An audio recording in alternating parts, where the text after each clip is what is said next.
के बे रिजोल्यूशन में बात कही गई, कास्ट सेंसस, इन सबको लेकर के आप? देखिए, आज कांग्रेस की वर्किंग कमेटी की मीटिंग थी। उन्होंने कुछ प्रस्ताव अर्थात रिजोल्यूशन पारित किया है। रिजोल्यूशन को हमने भी बड़े ध्यान से पढ़ा है और मुख्यतः जाति जनगणना को लेकर जिस प्रकार की एक भ्रामक स्थिति को उत्पन्न कराने का प्रयास कांग्रेस पार्टी कर रही है, बड़े स्पष्ट रूप से भारतीय जनता पार्टी कहना चाहती है कि दशकों तक, टू बी स्पेसिफिक 6 दशक तक कांग्रेस पार्टी और उनके घटक दलों को भारतवर्ष की राजनीति में मुख्य धारा में रहने का मौका मिला। उनकी सरकारें चली, मगर उसके बावजूद भी, इस मौके के बावजूद भी उन्होंने एक भी जाति जनगणना नहीं कराया, जबकि सारे सेंसस उनके सरकार के समय हुए, एक भी जाति जनगणना उन्होंने नहीं कराया। हमारे सरकार के समय पहला जाति जनगणना होने वाला है, फर्स्ट सेंसस। ये एकमात्र सेंसस हम कंडक्ट कर रहे हैं और उसमें हम कास्ट सेंसस ला रहे हैं। देखिए, हमारे लिए कास्ट सेंसस एक चुनावी मुद्दा नहीं है, हमारे लिए एक पॉलिसी ट्रांसफॉर्मेशन का मुद्दा है। हम जाति जनगणना के माध्यम से, माननीय नरेंद्र मोदी जी ने ये चरितार्थ करके दिखाया है अपने जीवन में कि जो कुछ भी वो करते हैं वो हमेशा पॉलिसी ट्रांसफॉर्मेशन के लिए करते हैं, जिससे अमूलचूल परिवर्तन सामाजिक न्याय के लिए जनता के जीवन में हो। और आप देखिए, इस जनगणना में भी नॉट फॉर पोलराइजेशन, ये समाज में पोलराइजेशन के लिए नहीं, ये पॉलिसी ट्रांसफॉर्मेशन के लिए मोदी जी करा रहे हैं।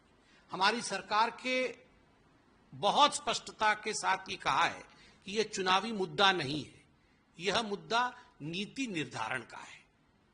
गरीबी हटाओ, गरीबी हटाओ, गरीबी हटाओ। इससे सबसे ज्यादा नारे अगर किसी ने लगाए थे गरीबी हटाओ के, तो वो कांग्रेस पार्टी ने लगाए थे। ये पंडित नेहरू ने गरीबी हटाओ कहा था, इंदिरा गांधी जी ने गरीबी हटाओ कहा था, राजीव गांधी जी ने गरीबी हटाओ कहा था, सोनिया गांधी जी ने गरीबी हटाओ कहा था। मगर गरीबी हटाने का काम यदि किसी ने किया है तो नरेंद्र मोदी जी ने किया है। कुछ दिनों पहले ही वर्ल्ड बैंक ने मोदी जी के पक्ष में यह विषय रखा कि जिस प्रकार 17 करोड़ से अधिक लोगों को मोदी जी ने गरीबी रेखा से ऊपर उठाया है, यह अपने आप में बहुत बड़ी बात है। तो गरीबी हटाओ का भाषण देना और वास्तविक रूप से गरीबी हटाना, ये दोनों अलग अलग विषय हैं।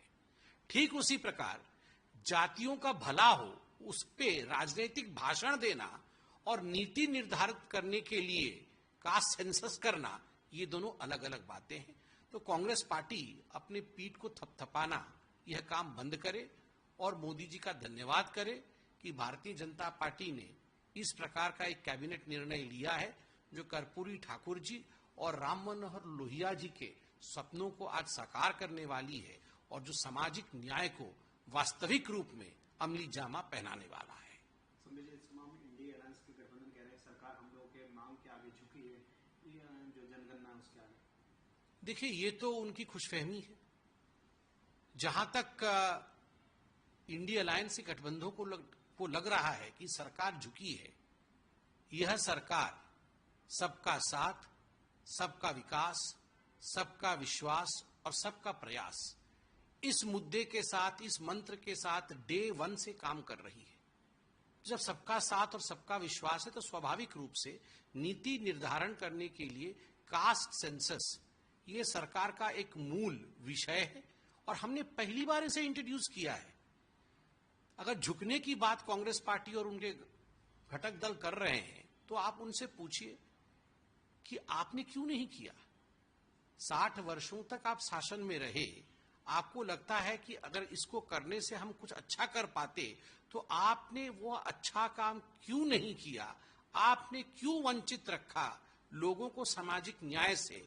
आपने कर दिया होता तो हमें आज आपको बोलने के लिए और कोसने के लिए ये समय ही नहीं रहता। आपने नहीं किया, हमने किया, ये जनता देख रही है।